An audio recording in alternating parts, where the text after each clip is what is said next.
how to add new promotion or add new role, same company on LinkedIn.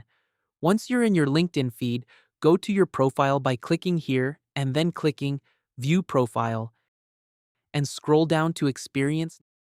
Next, click on and then turn on this if you want to notify your network of key profile changes such as new job and title.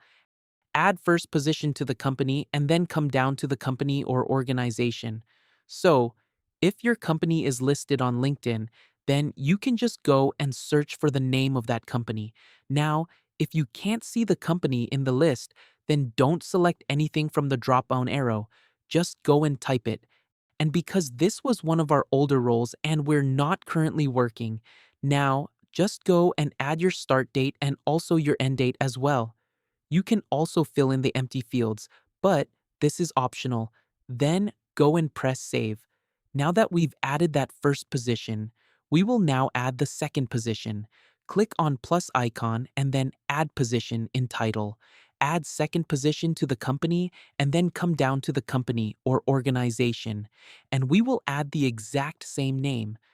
Click on I am currently working in this role. If you are now, add your start date, then go and press save.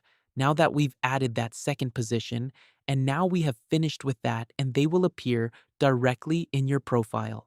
If this video was helpful, please consider liking the video and subscribing. If you're interested in getting a professional headshot without a photographer or want to tailor your resume to any job description, check the links in the description to get started.